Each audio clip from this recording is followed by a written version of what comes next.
Welcome to the 7 Cents Podcast, where we go beyond dollars and cents to unlock the mindset beyond the money. What's up, everybody? It's your boy Mike Macklin, aka Money Mike, the financial Thanos, because I'm snapping my fingers and I'm turning your financial problems to dust. And I'm Coach R.L, your money mindset coach. Mind right, money right, legacy locked in. Guys, this is not your average financial podcast. We're breaking down money myths, mindset traps, and economic game plans. We keep it real, raw, and relevant, from micro money moves to macro financial shifts.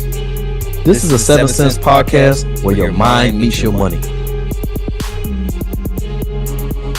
All right, what's going on, everybody? Welcome back to the 7 Cents. Hey, today we got a good one for you guys today. Today it asked a question. So let me paint a picture for you real quick. I want you to think back when you was in school and you looked at the smart kids, the people that made all the A's, made all the good grades. They just seemed to be on cloud nine. They just hitting on all cylinders. And then you looked at the people that struggled a little bit, maybe the C students who maybe wasn't quite catching on, or maybe they was just distracted, or maybe they just wasn't showing up. And we look at this from a life standpoint, how their lives or their trajectory kind of went from that point. And it makes a weird turn, because that A student, a lot of the teachers, a lot of the other students, they have these superlatives: most likely to succeed, most likely to do this. And a lot of times these A students, they get those superlatives: most likely to succeed, whatnot. And the C students, they're just there doing what they do. But then life takes a turn. That C student that nobody paid attention to, that nobody thought would do anything other than work at the gas station or McDonald's or wherever, that C student surprises everybody. That C student becomes me or Rob. They become the people that ended up hiring the A students. And I'm sure the A students are like, how the hell did this happen to me? Like, how did I end up working for Rob or Mike when I was running circles around them in school? And so that's what we want to talk about today. And to help me set the stage for this, I want to talk to you guys a little bit about the Dweck and Mueller experiment. This kind of explains a phenomenon that may shed a little bit more light into this. So forgive my eyes for a minute, because I got to read this. I can't look you guys in the face and go over these notes. So give me a sec here. Let's break this down real quick. Researchers Carol Dweck and Claudia Mueller, they ran a very famous study with students. Now, one group of the kids was praised for their effort or their hard work. Now, another group of kids was praised for their intelligence. Does this sound familiar? The A student was praised for their intelligence. The C student might have, oh, well, you gave it a good try, whatever. All right, so let's keep it going. Now, here's what happened in this experiment. The people that got praised for their efforts, they developed what's called a growth mindset. They embraced challenges, they took risk, they got better. Now, the ones that got praised for their intelligence, they developed what's called a fixed mindset. They started avoiding anything that might make them look less smart. Now, does this sound familiar? The A students basically got conditioned to project their image of being smart and afraid to fail. The C students already used to failing, so they weren't scared to try again. So let's unpackage that a little bit, because that was really explains a lot. And I'm sure a lot of us fell in that realm. I'm not gonna lie. I'm a mixture of both. I started out in school, I did really well. Like, I got good grades, and I was in that mindset, to be honest with you. Like, a lot of people told me, oh, you're smart, you're doing well, whatever. And it really set in for me. And it took me a while to get out of that mindset, like a real long while. But once I did, a huge change and a shift in mindset happened to me. And it's one of the things that led up to where we are now. Rob, talk to me a little bit about your side of that. Like, how do you feel about this, or how do you feel that impacted your life or your story? Yeah, it's crazy, because this is some of the things that I'm like, I'm going through this in therapy today, but still trying to figure out, hey, how were you? I was not a C student. I was a D- student. And it wasn't because I wasn't smart. It was because I didn't fucking feel like doing it. And but at the same time, I was an athlete, so I understood what hard work was. Also was work well with my hands. And then when I got a little bit more into life and started learning that I do have a intellectual prowess about myself, then I started to put those things together. And so when I actually did go to college, which was probably 8 years later than everybody else, I never missed the president's list. I graduated 4.0 summa cum laude. But I say all of that to say that came from the hard work part, not the praised intelligence part. And so I absolutely agree. I also teach my kids in the same manner. I don't try to, I don't try to praise them for being smart. I praise them for how hard they did, the work that they did to get to that point. Because at the end of the day, that's really what it comes down to. Like, how did you get to that point? And I read another book, and I think I'll say that for a little bit later. But Okay. when you get to a point when you're working and you start to use your intelligence more than you use your ability to critical think, that's when you fall into the, hey, I'm smart. Just because you remember something don't make you smart. You know what I mean? Just because A, B, and C doesn't make you smart. The ability of agility is what makes you smart. The ability of I agility, like right? that. So if you can be Oh, tell them one more flexible. time, man. I like Yeah, that. the ability of agility was makes you smart. If you could be flexible in your thinking, again, I see this and work all the time as somebody will run into a problem and they can't figure it out the way that they know how to do it. And sometimes I just walk up and be like, did you ever consider doing this very unconventional thing? And that's what it comes down to. Most C students, I can say most C students, because let's be honest. Let's take a step back and unpack this. We're not saying all C students. We're not saying, hey, don't go out Right. there and don't Right. try. That's not Don't go what out we're there and just saying. get C's and think you're just going to be the greatest person ever. Exactly. Because there are some A students in Harvard who invented AI and they are bosses. That's not what Right. we're saying. What we're saying is the conventional schooling has built conventional thinking, and those who haven't succeeded in conventional thinking are usually unconventional thinkers, which lead to C students. And those C students have the ability of agility. They have resilience. I think resilience is one of those bigger things that you talked about. And they have just an ability to fall, and well, that's resilience, but ability to fall and get back up and be like, all right, let's shake this off and see how we gonna do it. Because at the end of the day, it's gonna work. C's get degrees. No, this real facts. This real facts. Yeah. Real quick, I wanna give a couple real life examples just to inspire some folks, because there's some folks that's watching right now that maybe they're in school or whatever, or college students or something like that, and that they really could stand to the benefit from hearing something like this. Some of the most successful people, I mean, like people that really did well, had that situation. I'm gonna give you a couple examples. For example, Steve Jobs, he dropped out of college. Richard Branson also dropped out. Mark Zuckerberg also dropped out. So what I'm saying is it's never really been about grades. I don't want you to go to school with the mindset of just grades. I want you to go into not just school, but in life. It's not about the score that you get. It's about, again, the ability to work, to do the work, to go through the process and be okay with the failure. So that's a kind of a point I wanted to drive home, but I want to take another look at this. I want to look at this through a different lens.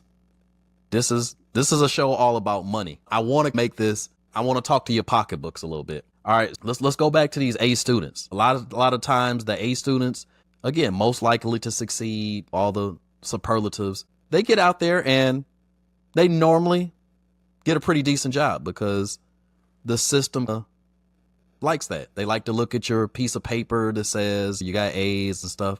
But let's talk about why that happens. And I'm going to use myself as an example. Why I think that works out that way. Because if I saw somebody that got A's, and in my mind, especially after reading this experiment, in my mind, I know how they think. They're going to follow what you want them to do because they're used to being smart. They're used to doing it a certain way. And that's what you want from an employee. You want somebody that's going to come in there and do what you need them to do. I don't need you coming here trying to shake up my system too much. I need you to come here. I'm asking you to do a job. I need you to do the job. And most A students can do that because, again, that mindset is a very linear, fixed mindset. That C student going to give you a hard time. I'm telling you. That C student is going to give you a hard way to go because the C student, the first thing that the C student is going to do is they're going to question a lot of the processes. They're going to question, is there a way we could do this faster? And that's a good thing. And that's why a lot of times those C students end up leaving that job and they end up saying, okay, you know what? I'm going to do this myself because I feel like there's a better way. I feel like there's something else that I could do. And so financially speaking, that fixed mindset that those A students get, it sometimes traps you. because now you're not able to think outside the box. Okay, let's say for instance, hard times come on you. You're in debt a little bit. You got married, your wife left you, you still got this mortgage. You really couldn't afford the mortgage. You used banking on her being there, couldn't afford it, and now she's gone. That A student, a lot of times, they have a hard time handling that. Again, not all of them, but those with that fixed mindset, that's a tough pill for them. Now they run into debt problems, or even they don't manage their money very well because they're just used to being so successful that they're not thinking outside the box with that money. They're following the plan that was put in front of them.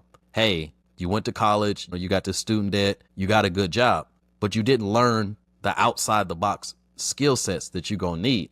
And so that's what I want to talk about a little bit. And I'm going to have Rob. Rob is a great unpackager. So I like to throw stuff at Rob when I'm like, okay, I'm going to put it out there, but I want Rob to dig in the weeds and really unpackage it. That's what I've noticed just doing the show and talking to Rob. Rob is a huge unpackager. He'll get down into the nuts and bolts of it. So Rob, from a financial standpoint, how do we make that connection? Hey, I think it's funny that you say that because the reason is, again, everything is so interconnected is why I try not to dig too deep because I can go on a tangent, but I need to make sure we all get the point, right?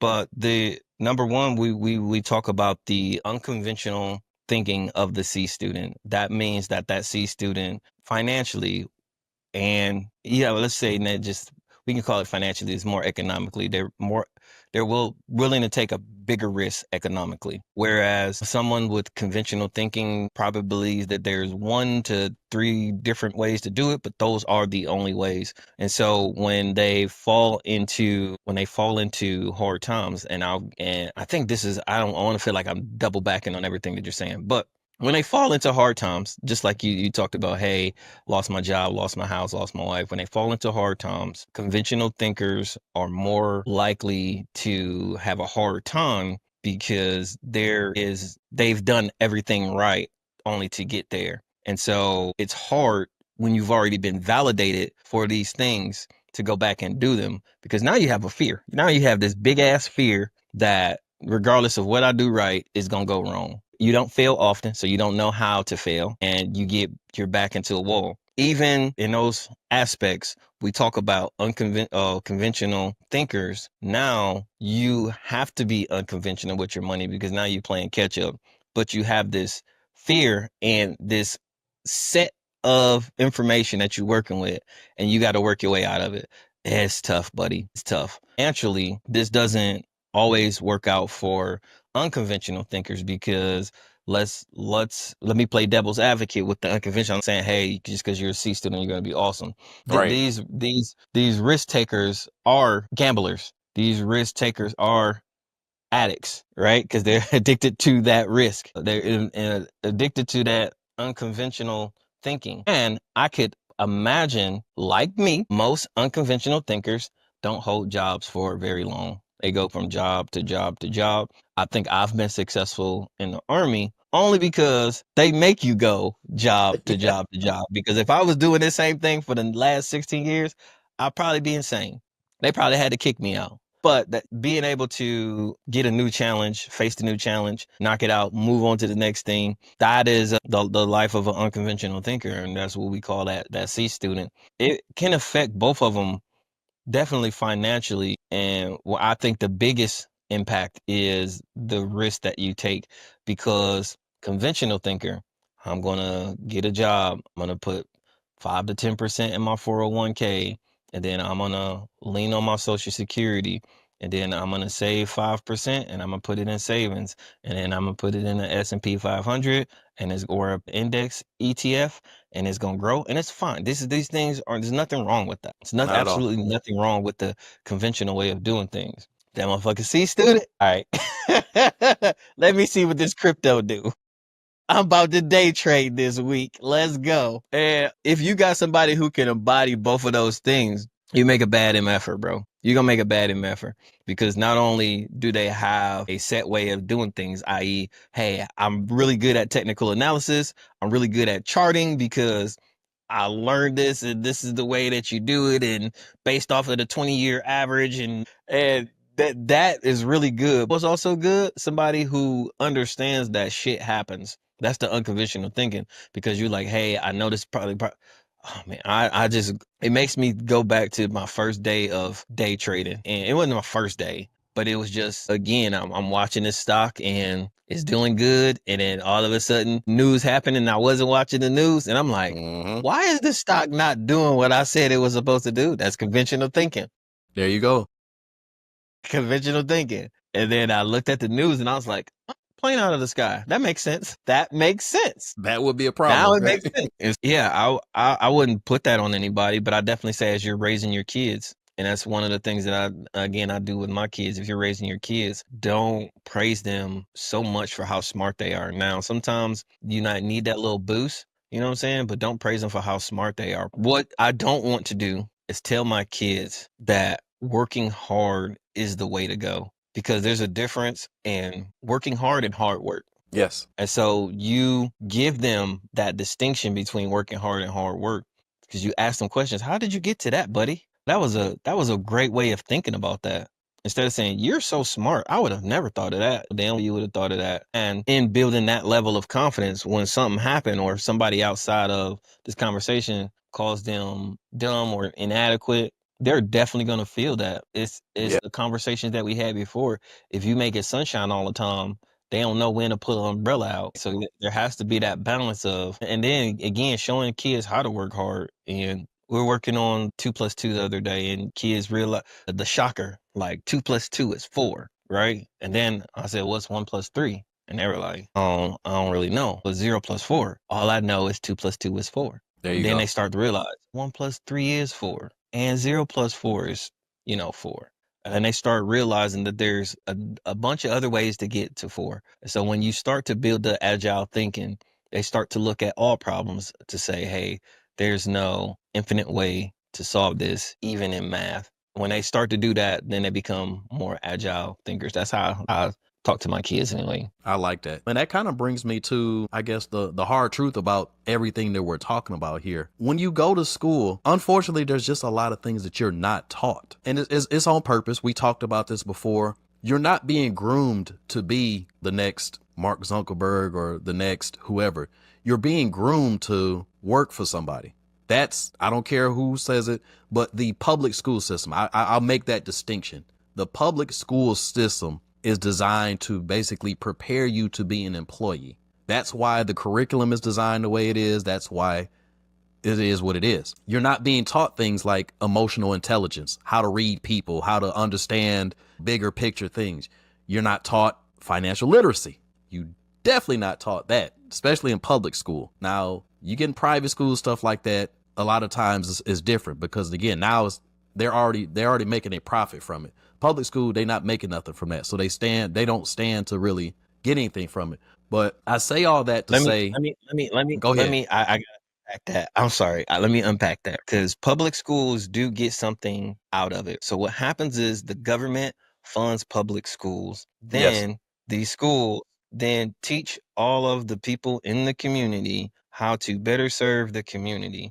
These people go out and become tax-paying citizens who Okay. pay the government, and then they work on the economic growth of the economy, which is the government. And as long as you're in the machine, that is the growth that actually happens. So they do benefit more from you being a W-2 employee than they do for you being a 1099 contractor or business owner, because if you read the IRS code, those are the guys who get all of the tax breaks.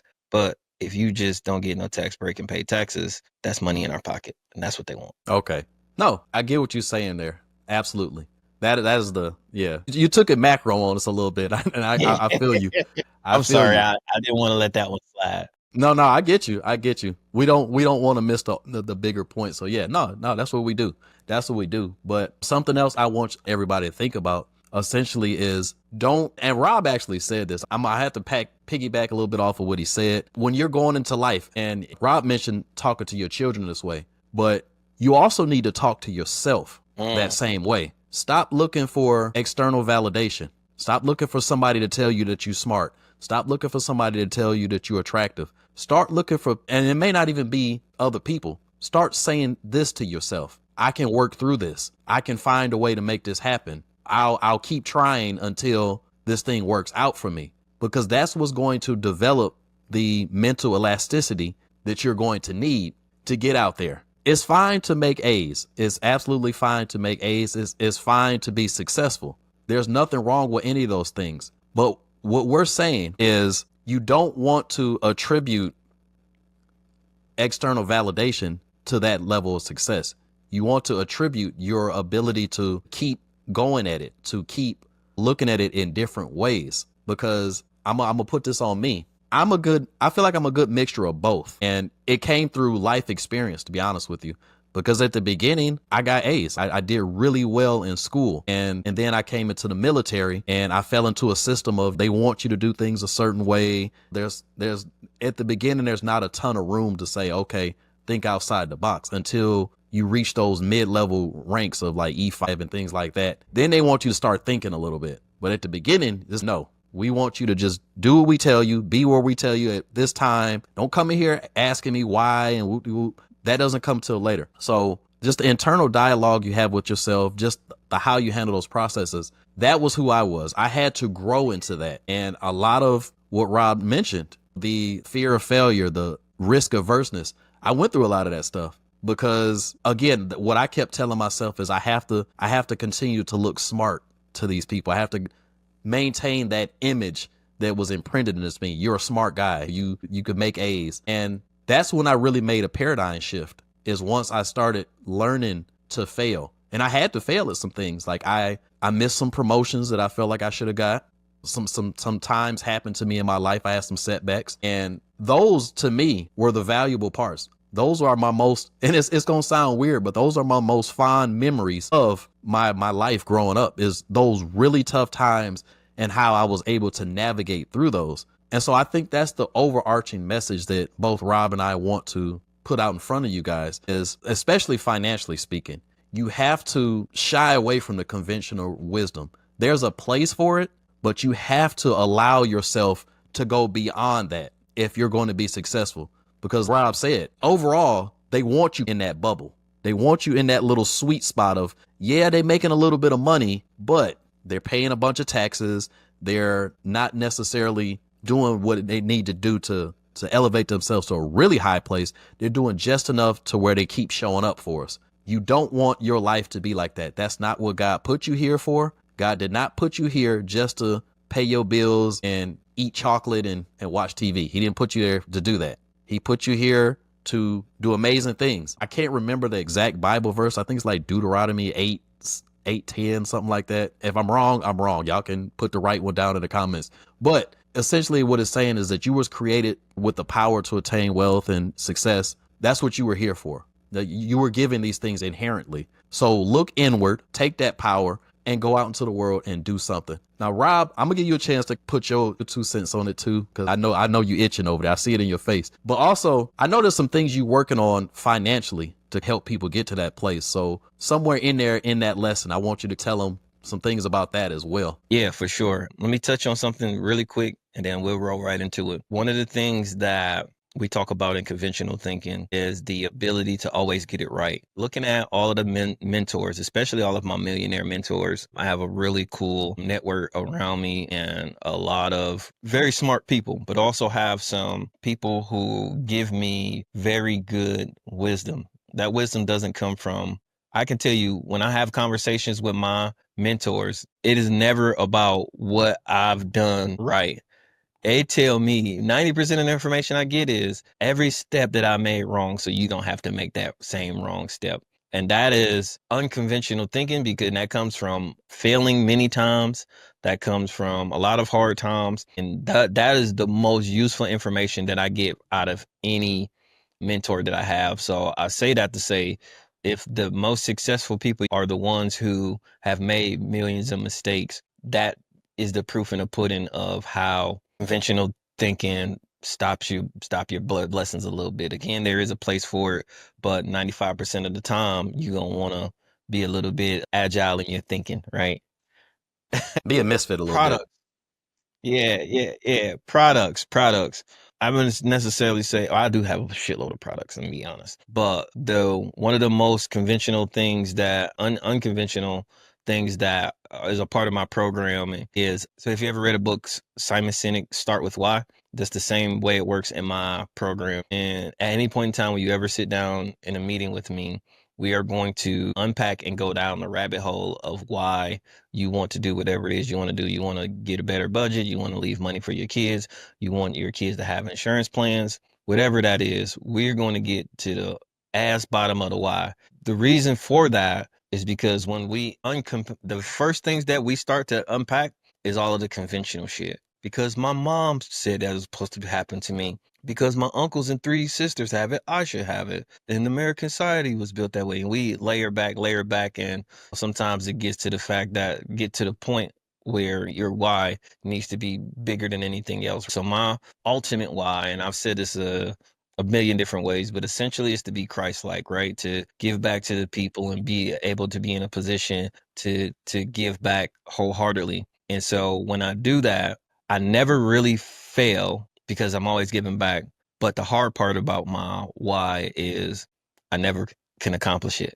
There's no way I could be as good as Christ was. And it's a goal that I'm willing to chase because I know I'm gonna be able to chase it forever. So when you can peel back that onion and be able to chase something forever, that's when you realize you found your purpose. Nice.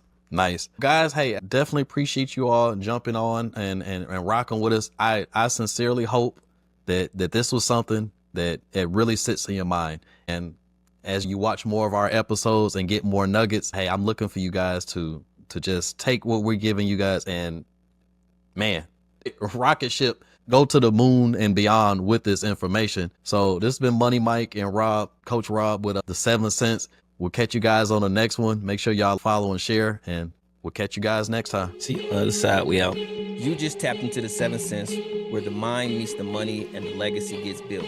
It's your boy Money Mike, the financial Thanos, snapping one myth at a time and leaving no financial lies standing.